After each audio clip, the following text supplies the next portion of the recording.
तो प्यारे बच्चों लेकर के आ गया हूं मैं एक और इंटरेस्टिंग सा चैप्टर जो बहुत ही ज्यादा डिमांड में है और बहुत बहुत ज्यादा इंपॉर्टेंट है।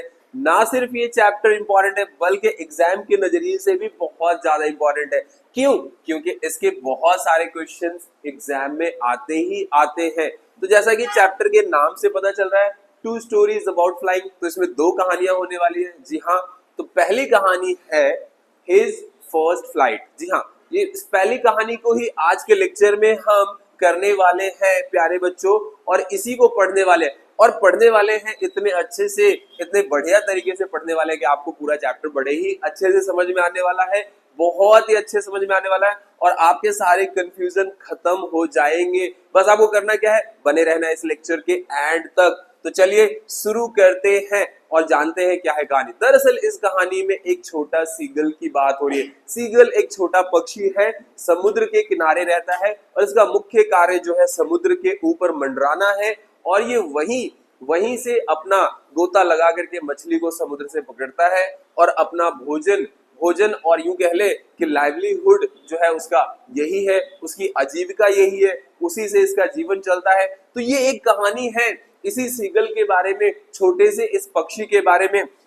दरअसल ये बहुत ज्यादा डर रहा होता है। ये सीगल ये अपनी पहली उड़ान भरने से इतना ज्यादा डर रहा होता है कि कुछ कहा नहीं जा सकता। बल्कि इसके जो छोटे भाई बहन होते हैं ना, वो इसके मुकाबले में बहुत अच्छा उड़ना शुरू कर देते हैं। लेकिन ये जो छोटा सीगल है ये बहुत ज्यादा भयभीत होता है। इसे अपने पंखों पे, इसे अपने विंग्स पे भरोसा ही नहीं होता है। वो ये सोचता है क्या मैं उड़ पाऊंगा, अगर मैं उड़ान भरा तो कहीं ऐसा ना हो मैं गिर जाऊं और मुझे चोट लग जाए। तो ये बहुत ही ज्यादा डर रहा होता है, इसे स्वयं पर विश्वास ही नहीं होता है, खुद पर विश्वास ही नहीं होता है और ये बेचारा इस तरीके से अलग अलग रहना शुरू कर देता है। इसके माता पिता भी यहाँ तक कि इसको कायर बोलते हैं और ये अपने छोटे भाई बहनों को उड़ते हुए देखता है और अपने आप पे बहुत ही ज्यादा अफसोस कर रहा होता है। इसके माता पिता इसे कह रहे होते कि तुम कायर हो, तुम हिम्मत जुटाओ, तुम उड़ सकते हो, लेकिन वो इतना ज्यादा डरा होता है, उसके अंदर आत्मविश्वास ही नहीं होता है। इस वजह से यह कई दिनों तक भूखा रहता है और अकेले इसके माता पिता इसे छोड़ देते हैं ताकि कहीं ना कहीं भूख के लालच में आकर के ये उड़ना प्रारंभ कर दे। आगे की कहानी को जानते हैं। फिलहाल आप सबसे पहले इस इंपॉर्टेंट चैप्टर के इंपॉर्टेंट वोकैबुलरी को तो देख लो जो एग्जाम में हेल्पफुल होने वाले हैं। तो चलते हैं वोकैबुलरी की तरफ। तो प्यारे बच्चों, चैप्टर के समरी को जानने से पहले, जी हाँ, चैप्टर के कहानी को जानने से पहले इसके इंपॉर्टेंट वर्ड मीनिंग को जान लेते हैं। ये वो सारे वर्ड मीनिंग है, ये वो सारे वोकैबुलरी जिसे मैं आपके लिए लेकर आया हूं ताकि आपका वोकैबुलरी पावर एनहेंस हो जाए। और इतना ही नहीं, ये सारे वोकैबुलरी आपको एग्जाम में क्वेश्चन का आंसर लिखने में बहुत ही ज्यादा हेल्पफुल करने वाला है और पॉइंट टू पॉइंट लिखने में हेल्प करेगा। जी हाँ, जब आप इन सारे वर्ड मीनिंग का इस्तेमाल करोगे ना आंसर राइटिंग में, एग्जामिनर अपने आप लिंक कर लेगा कि हाँ बच्चा पढ़ करके आया है और आपके आने वाले हैं इस तरीके से फुल मार्क्स। तो चलिए देखते हैं ये सारे इंपॉर्टेंट वर्ड। पहला वर्ड है सीगल। जी हाँ, कहानी ही सीगल का है तो पहला वर्ड तो होगा ना। वेल, सीगल का मतलब होता है एक समुद्री पक्षी, छोटा सा पक्षी है ये जो समुद्र के किनारे रहता है और इसका मेन काम है समुद्र के ऊपर उड़ करके मछलियों को पकड़ना, गोता लगा करके मछलियों को पकड़ करके खाना। नेक्स्ट वर्ड है हमारा यहाँ पे लेज। लेज का मतलब होता है किनारा, क्लिफ, पहाड़ का किनारा होता है ना जहाँ पे, उसी को ये हम कह रहे हैं लेज। नेक्स्ट है हमारा ब्रिंक। ब्रिंक का मतलब होता है तट अथवा कागार।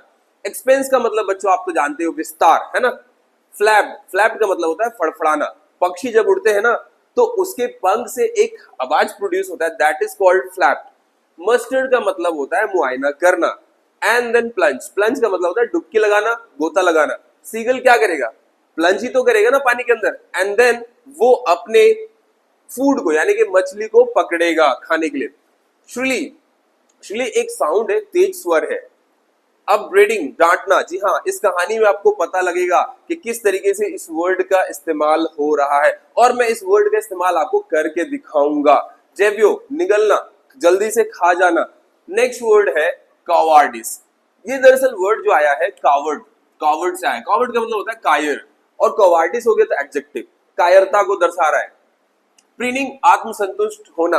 दरअसल ये वर्ड ना आत्मसंतुष्ट होना तो है, लेकिन जब पक्षी अपने चोंच से अपने पंखों को कर रहे होते हैं, पंखों में वो एक तरीके से पंखों को सही कर रहे होते हैं, इसीलिए ये इस्तेमाल होता है प्रिंटिंग वर्ड। यहाँ पे जो छोटा सीगल है वो एक साइड किनारे बैठा हुआ इसी तरीके से कर रहा होता है। हम का मतलब होता है कुबड़, स्क्रैप्ड का मतलब होता है बेकार, बाहर निकाल देना, और डेरिजिवली उपहास पूर्वक किसी का मजाक उड़ाते हुए। नेक्स्ट वर्ड है प्लेंटिवली, दर्दनाक तरीके से। अटर्ड, कोई शब्द मुंह से अटर्ड होता है ना, तो हम उसे कहते हैं like what have you uttered last time, तुमने क्या कहा था, तुम्हारे मुंह से कौन सा शब्द निकला था, उस तरीके से। हॉल्टेड का मतलब होता है रुकना।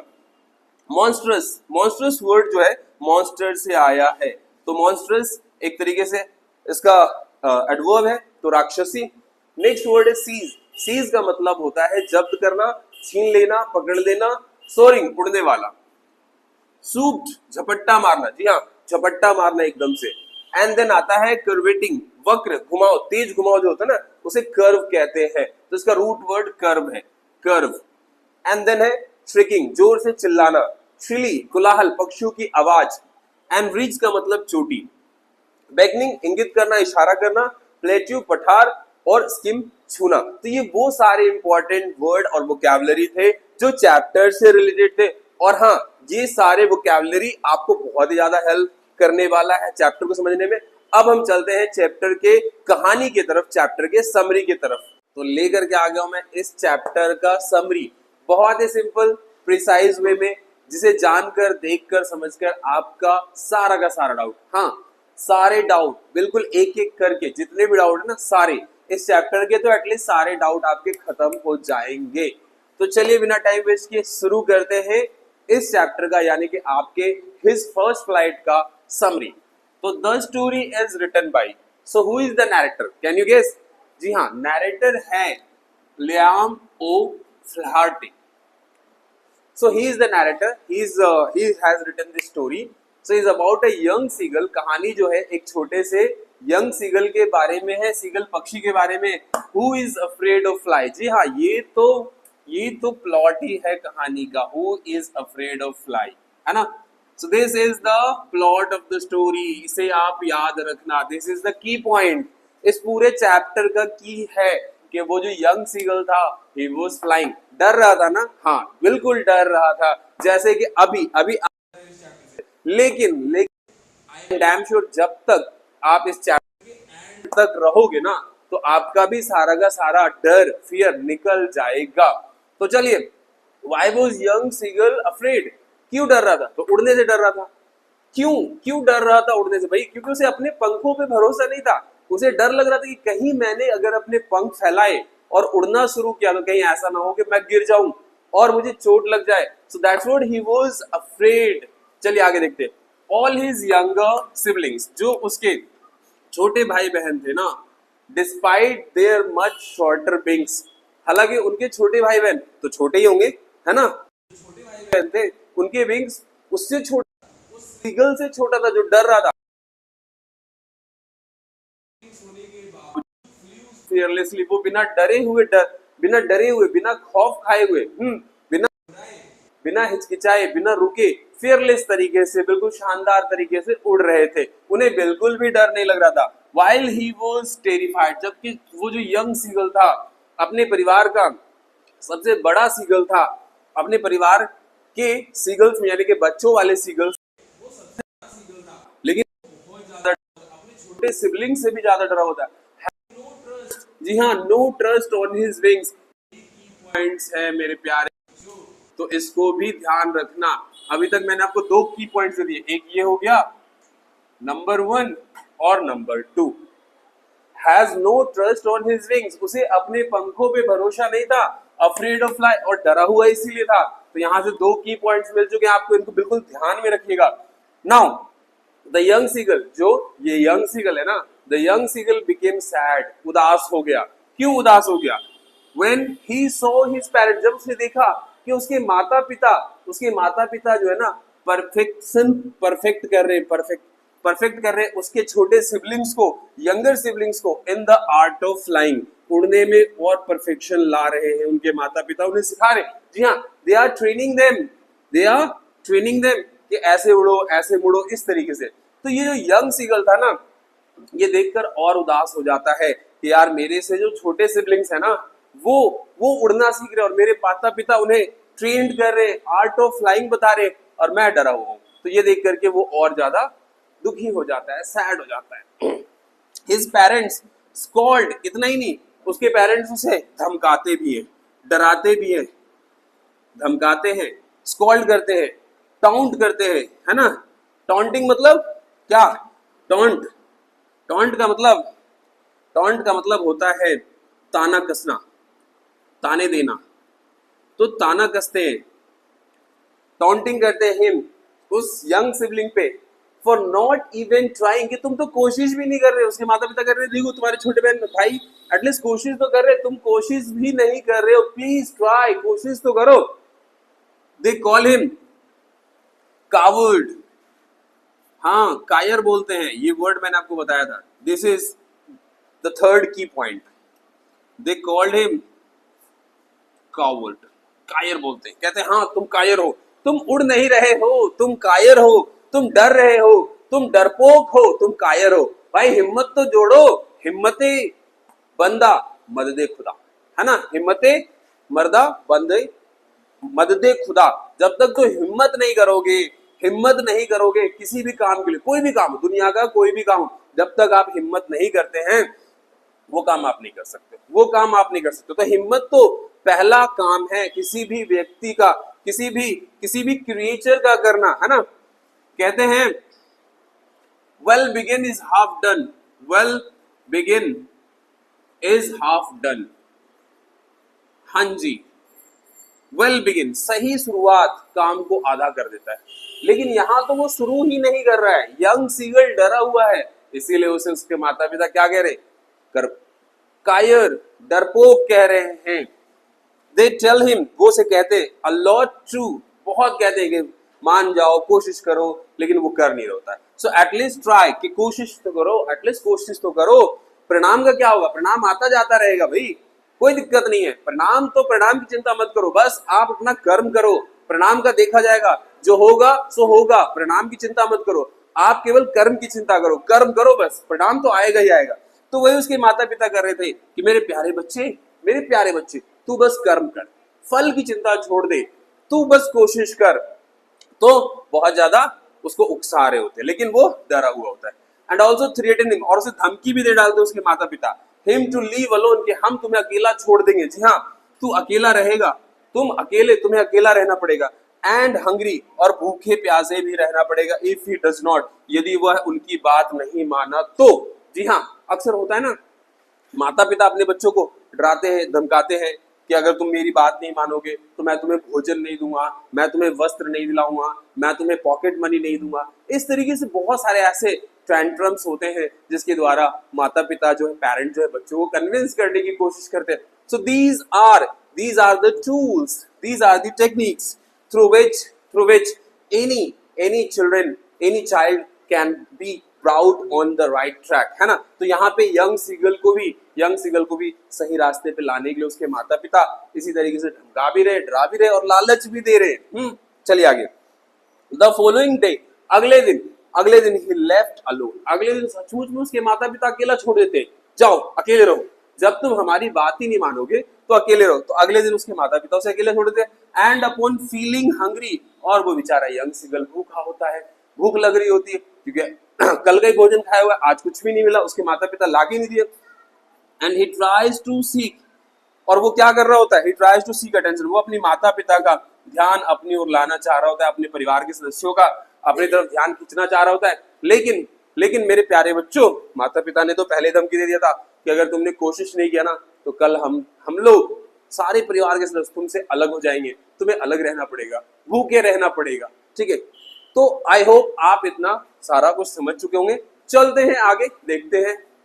तो भूख से तो परेशान था वो बेचारा यंग सीगल, छटपटा रहा था, तड़प रहा था। भूख है ही ऐसी चीज, अच्छों के तोते उड़ा के रख देते हैं। जी हाँ, ये पेट का आग ऐसी चीज है। तो चलिए देखते हैं आगे। ओनली हिज मदर, सिर्फ और सिर्फ उसकी माँ, who is withering a fish, जो कि एक फिश को पकड़ रखी थी, and in an attempt to eat it, और उसे खाने की कोशिश में, नोटिसेस हिज सन, वही अपने पुत्र को देख रही थी। जी हाँ, माँ होती ही ऐसी है जो अपने पुत्रों का ज्यादा ध्यान रखती है, अपने पुत्रियों का ज्यादा ध्यान रखती है। क्यों? क्योंकि माँ जो है ना, बच्चों को दुनिया के जानने से पहले से जान रही होती है, बहुत पहले से। जब दुनिया नहीं जान रहा होता तब से माँ जान रही होती है अपने बच्चों को। तो यहाँ पे केवल और केवल माँ ही है जो यंग सीगल को नोटिस कर रही होती है। बाकी के लोग कोई ध्यान नहीं दे रहे होते। माँ देख रही होती है कि मेरा लाल कहीं काला तो नहीं हो रहा है भूख से। जी हाँ, मेरा लाल कहीं काला तो नहीं हो रहा है भूख से। इस चीज को माँ देख रही होती है। और यंग सीगल जब इस चीज को देखता है, अरे अरे मेरी माँ ने मुझे नोटिस किया, देखो मेरी माँ मुझे देख रही है, मेरी माँ मुझे सबसे ज्यादा प्यार करती है। यंग सीगल ये चीज देखता है। द यंग सीगल क्राइज, और यंग सीगल ये देखने के बाद और चिल्लाता है भूख से, माँ मुझे भोजन दो, क्योंकि वो भूख से तड़प रहा था। जी हाँ, स्टारवेशन मतलब भूख से तड़पना, है ना, भूख से तड़पना। Hoping his mother would help, इस उम्मीद से कि उसकी माँ उसकी सहायता करेगी, उसकी माँ उसके लिए भोजन ला करके देगी। ऑन सीइंग हिम, इसे यह देखकर, his mother come to him, उसकी माँ उसकी ओर आई भी, विद द फिश, एक मछली के साथ। ही गेट्स एक्साइटेड, और ये देख करके वो और ज्यादा एक्साइटेड हो गया कि अरे मेरी माँ देखो मेरे लिए ना भोजन लेकर के आ रही है। ये देख करके वो बहुत ज्यादा एक्साइटेड हो गया। And but on noticing that, लेकिन ये देख करके, ये नोटिस करके, दैट हिज मदर स्टॉप्ड, आधे रास्ते में उसकी माँ रुक गई। स्टॉप्ड मिड वे, बीच रास्ते में ही रुक गई। और वो भूख के मारे पागल हो रहा था, उसके पेट में चूहे दौड़ रहे थे। ही गेट्स मैडेड, और वो ज्यादा पागल हो जाता है, और ज्यादा भूख के मारे तड़पने लग जाता है। और इस मैडनेस में, इस पागलपंती में, आउट ऑफ हिज हंगर, अपने भूख के पागलपंती के चक्कर में, एंड टेक्स अ डाइव, और वो एक डाइव लगा देता है, एक तरीके से जंप लगा देता है पहाड़ की ऊंची चोटी से। और डाइव लेने के बाद फिश की ओर लपकता है, and forgetting for a moment, और एक पल के लिए वो भूल जाता है कि उसे तो उड़ना ही नहीं आता है। और डाइव लेने के बाद that he is afraid to fly, कि वो उड़ने से डरता था। This is the another third की पॉइंट, मेरे प्यारे बच्चों। तो वो ये भूल गया भूख के मारे, उस पागलपंती में, जुनून में भूल गया कि उसे तो उड़ना ही नहीं आता है, और उसने ऊंची चोटी से छलांग लगा दी भूख के मारे, और ये भूल गया कि मुझे उड़ना ही नहीं आता है। आगे देखते हैं। Finally he got his first flight, और इस तरीके से, इसी पागलपन में, भूख के जुनून में, उसने अपनी पहली उड़ान भर ली। कामयाब तरीके से, सफल तरीके से पहली उड़ान बिल्कुल भर ली। जी हाँ, ऑल द फैमिली मेंबर्स, सारे के सारे परिवार वाले, सारे के सारे परिवार के सदस्य, सारे के सारे परिवार के सदस्य जो है, उसकी इस जीत का चीयर कर रहे थे, डांस कर रहे थे उसके चारों तरफ, उसके चारों ओर नाच रहे थे। उसके सिबलिंग्स जो थे नाच रहे थे, उसके माता पिता चीयर कर रहे थे कि wow, you have done it, you have proved yourself. तो प्यारे बच्चों, आपको भी अपने लाइफ में इसी तरीके से प्रूव करना होगा। देखो, चीयर उसी के लिए होता है, लोग उसी की तारीफों के पुल बांधते हैं, उसी की प्रशंसा करते हैं जो अपने आप को प्रूव करता है। अगर आप प्रूव करोगे तभी आपकी भी तारीफ होगी, अन्यथा कोई नहीं। बाहर वाले तो छोड़ दो, घर वाले भी नहीं करेंगे। सिर्फ और सिर्फ एक सफल व्यक्ति की ही तारीफ होती है। He also attempts at floating in the sea, और इतना ही नहीं, अब वो प्रयास करने लग जाता है समुद्र में फ्लोट करने का, in the sea, that he was once afraid of, जिससे वो एक बार कभी डरा करता था, जिससे वो पहले कभी बहुत ज्यादा डरता था। अब वो बिल्कुल डर नहीं रहा था। अब वो डर उसके मन से निकल चुका था। आपके मन से भी डर ऐसे ही निकल जाएगा, सिर्फ और सिर्फ आपको कोशिश करने की जरूरत है।